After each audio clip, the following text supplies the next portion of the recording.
Let's talk. Giles Brown. Women of the Middle Ages, a window into the world of medieval women, is a new book by Luke Daly. It's a fascinating term that goes behind just the sort of the queens that we may have known about. I'd like to say that Luke joins me live on the line now. Luke, good morning to you. Oh, wonderful. Thank you for having me. Pleasure is all mine. It's a really fascinating subject, this, because it is a topic that is being much discussed by historians, because we tend to think of the medieval period as just being, horrible kings and bishops doing things to each other, and the Pope getting involved in the Holy Roman Empire, etc., etc., etc. And women were seen to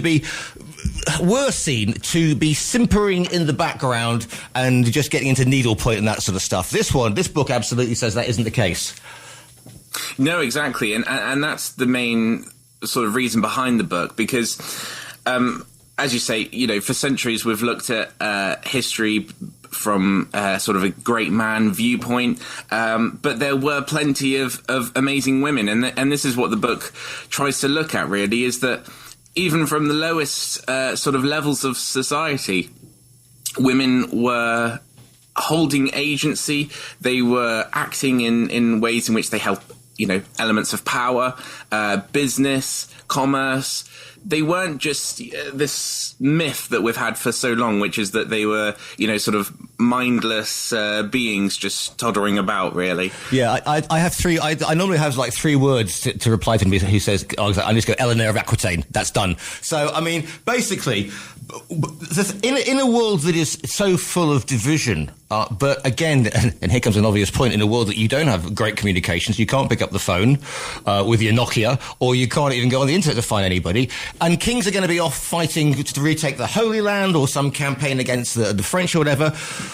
Women, of course, queens, but we'll come on to ordinary women in a minute, like you said, agency. So they can basically rule, and they frequently do, rule kingdoms whilst their king is off fighting a war, on a crusade, or recovering from a particularly nasty bout of dysentery.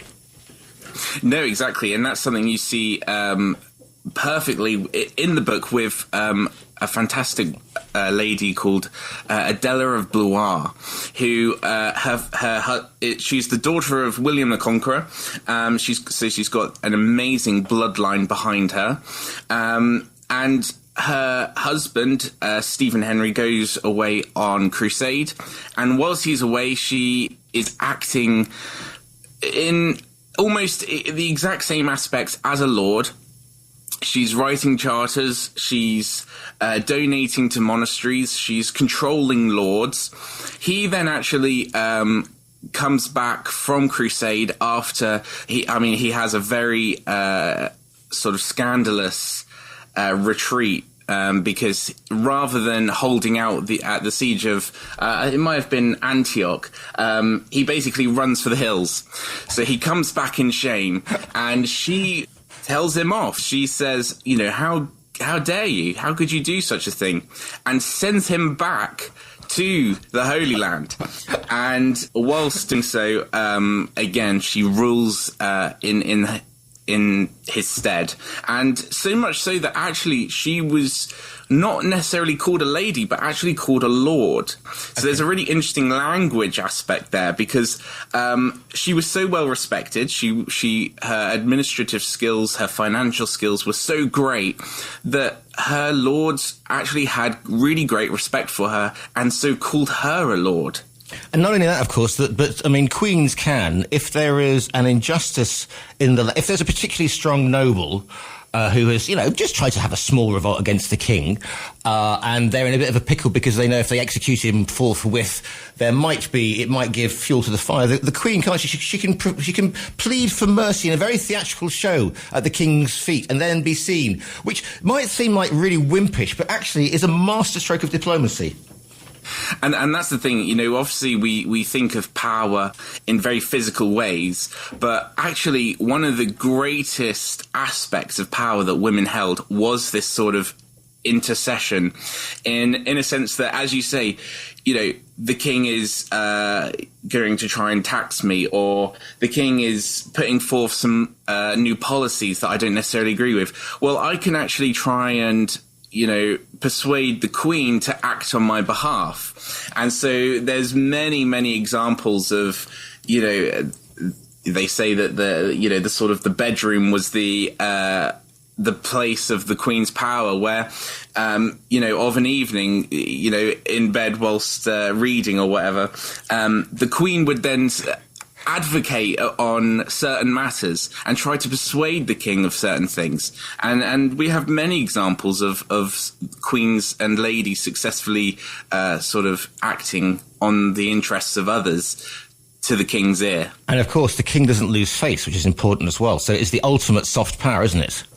Exactly. Yeah, it's very understated, but you know, many of these great decisions were therefore from ladies. Now, one of the problems, one of the exciting things that we're discovering now is about quote unquote ordinary people in the Middle Ages, because like people that go, oh yeah, the Dark Ages, you know, it was everybody, you know, muttering in mud huts until, thank goodness, you know, the Normans turned out or whatever. But there haven't been many records, we thought, of the ordinary life of you know, people, because medieval people, if you were sort of below the rank of a squire, you it wasn't important. There was nobody doing social reportage, as it were. So, but we are seeing now some texts being discovered and some artifacts, you know, archaeology that points to how important women were, and they weren't just being burned as witches. I mean, to talk to me about how you managed to build on this premise, Luke. Yeah. So it's very difficult, as you say. There's not much evidence out there, and the evidence that we do have is quite limited. And you have to sort of build a narrative around certain. You have to make connections that necessarily aren't obvious. And the reason I say that is because with ladies and queens, you have chronicles, records of historical events. However, when you look at the sort of, as we say, that low level of society, you have to look to things like wills and testaments.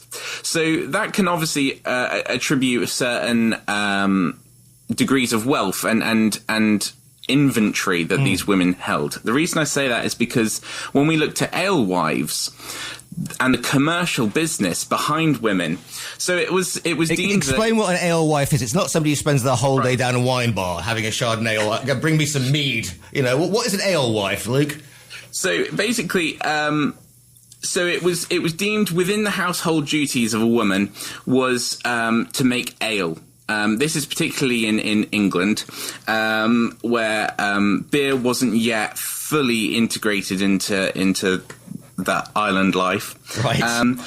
So it was part of the household duties for women to make ale. So what better way for sort of commercial business to grow than for a woman to say, well, actually, I'm going above and beyond my household duties by supplying ale to my local community. Because, you know, this is an agricultural-based society.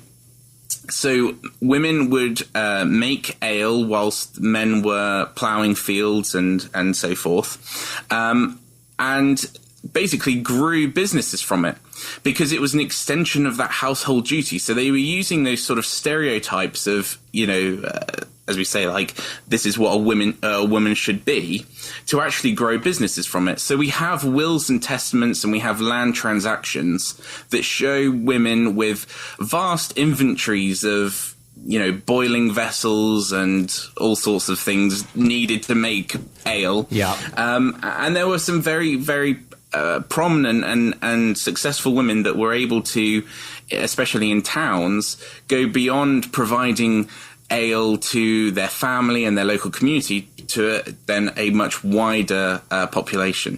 One of the things that I've also discovered literally in the last month is the importance of, you know, I mean, I don't suppose people use it a lot, but if you're from my generation, Generation X, etc., it was always a washerwoman. God, blimey, what a washerwoman.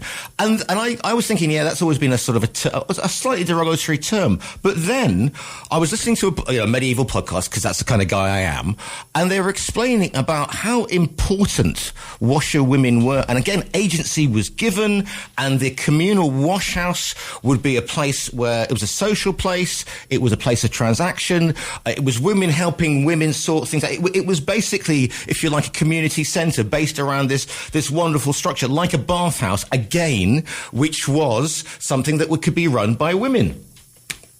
No, exactly. And that's, seen in so many different aspects at this time. Women were integral to so many different vocations, so many different aspects of society. And as you say, it was all about the more subtle ways of power. It wasn't, women necessarily holding swords. It was, those circles of gossip, of intrigue, of drama that women really came forth and held that agency. I'm just thinking there's the two examples spring to mind about women waving swords and banners around, which are obviously Joan of Arc, didn't end well for her, and of course Isabella the She-Wolf, and again didn't end well for her either. A lot of this history is perhaps written up, because we have to be careful how we look at this history, by sort of men with strange haircuts living in monasteries, and they have a dog in this fight, as it were. But get thee to a nunnery. How important were the lives of nuns in the medieval society? Were they a part? Because a lot of women of a certain noble women would retire to a nunnery, but they weren't. It was almost like a retirement home, wasn't it? Like a very nice retirement home for some. It wasn't sackcloth and ashes for everybody. No, exactly. And this is something that's really, I think, revealing about the Middle Ages, is that, when you sort of think of nunneries and convents and even monasteries, you think of very restrictive lifestyles, you think of, rules and regulations. But in the Middle Ages, they deemed there was plenty of monks and male writers that would say the most dangerous thing is an unmarried woman. So monasteries became these sort of havens for women who actually rejected marriage, who didn't see that the constraints of the day were actually part of what they wanted to be fair.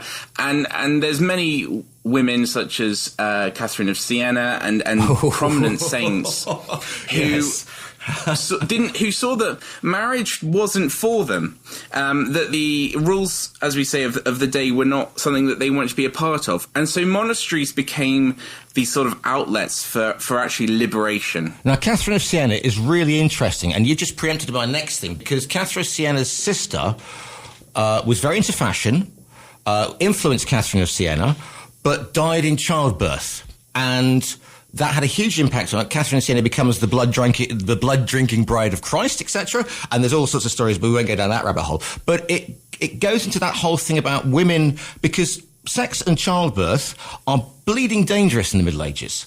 And a lot of women retire to either go to nunneries before they can get pounced upon, or they've had so many children with this lord or that lord, they think, right, he's been slain by a Saracen. This is my opportunity to get out, hang out with the girls, and just basically go to a nunnery and get the rest. Because I produced sort of 15 children of it, which sort of 5 have survived, and I'm out of the game now.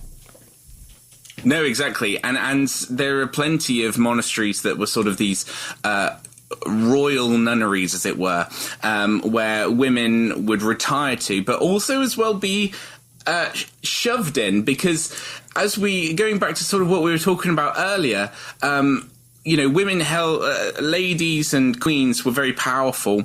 And so if if the king dies and the prince becomes the new king, there's nothing you want more than your mother who is breathing down your neck. So what better way than to shove her basically into a monastery? Yeah. And that happened in many, many occasions where basically new heirs would try to get rid of sort of the old regime by... the Plantagenets are particularly adept at, giving yellow cards to their mothers or their queen mothers to get out their hair. Yeah, what we're talking about, childbirth and whatever, midwives. I mean, there are BBC TV series called The Midwife. Is there a calleth the medieval? I mean, were there what agency did medieval midwives have? And again, how close are we to getting into the problem? The problem with all this is that when we get a repressive society, a lot of these midwives, because we seem to think if you're a midwife, you were bound to end up on the bad end of a stake being burnt for heresy. So what is the role? Do they have to tread a delicate path, or is this sort of a Victorian invention? So back in the Middle Ages, the sort of childbirth and pregnancy was primarily and solely a female vocation, a female area. It was deemed that as a man that you should not treat women because of, well, religious reasons, whatever. And this happened for centuries. You had sort of female doctors, you had sort of a real rise in midwifery, until the rise of universities. So this is then in the sort of 14th century, where then new theories, new regulations, and new standards are coming in. So you have the rise of sort of medical practices, and so forth. And so suddenly then men were putting in new rules and regulations for what could constitute a midwife. And these were in many ways unobtainable, because, they would ask for degrees. They would ask that they had X, Y, Z under their belt.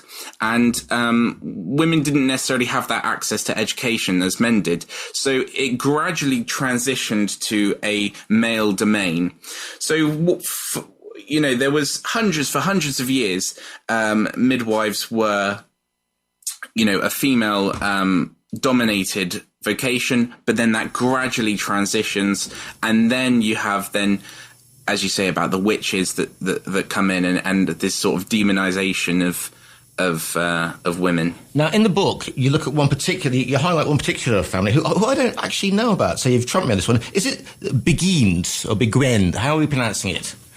So this is the Beguines, which is a really interesting sort of, as we were talking about, women who rejected society. This was a group of women. They sort of started they grew greatly in Cologne, but were across all sorts of areas from as far as England all the way to sort of the Netherlands and beyond.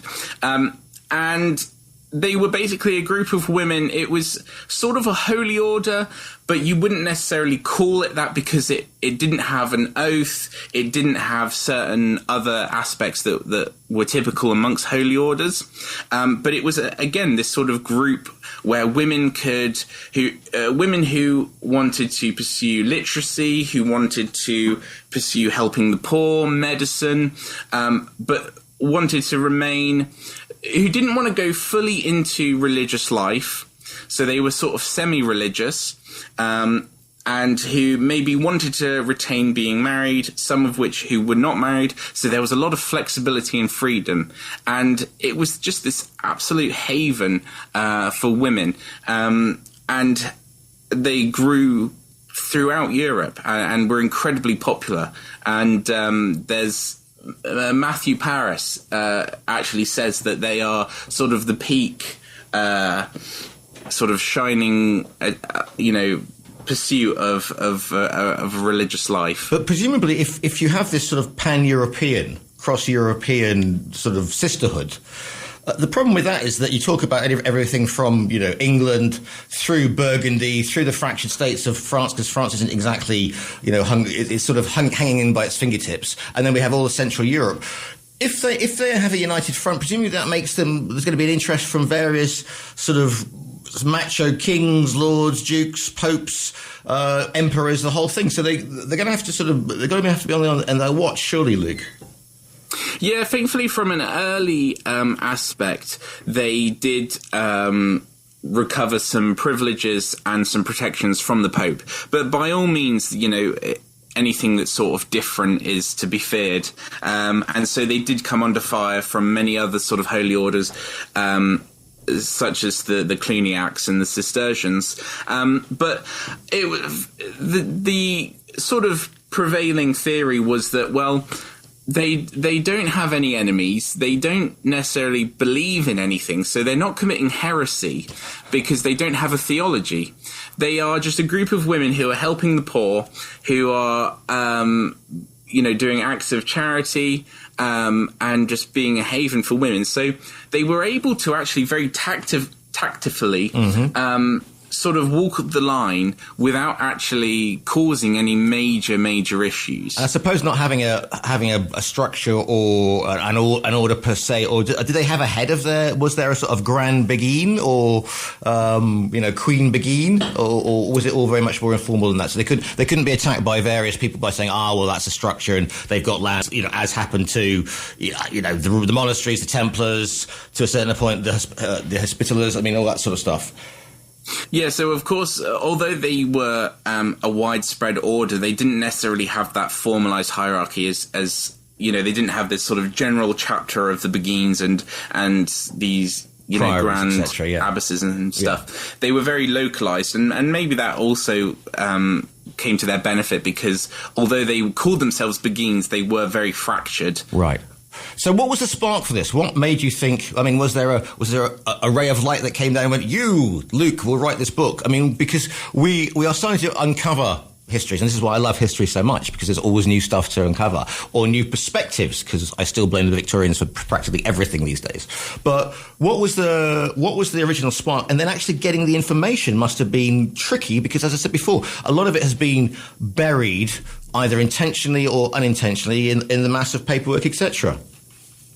Yeah, so I came across, this sort of started a few years back when came across two women that feature prominently in the book, which is Adela of Blois, as we spoke about, but also a wonderful young religious lady called Eloise. And she has these wonderful letters that talk about love and passion and theology, and she ran circles around the sort of intellects of her time.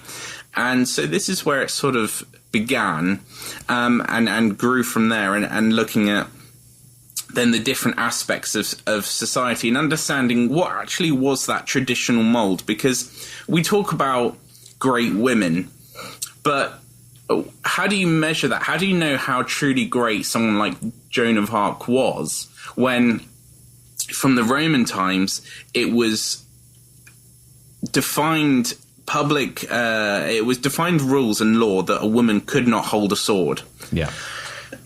So when you understand those that traditional mold, you can then understand how truly great those great women were, and that's sort of the idea behind the book, really. And so a lot of it's garnered from chronicles and as we say, on the lower levels of society, it's transactions, it's wills, it's testaments. It's also drawing things from what men have written, so sort of their perception of women, and then try and find sort of a middle ground between that.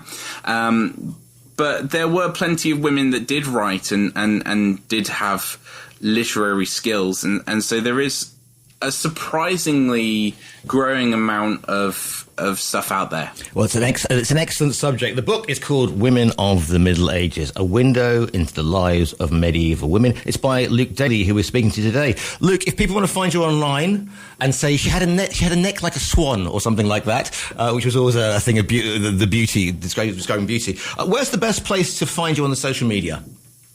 Yeah, so I'm on Instagram, which is Luke Daly _author. That's probably the best place to find me. The book is called Women of the Middle Ages. Luke, it's been an absolute pleasure to speak to you this morning. Thank you so much.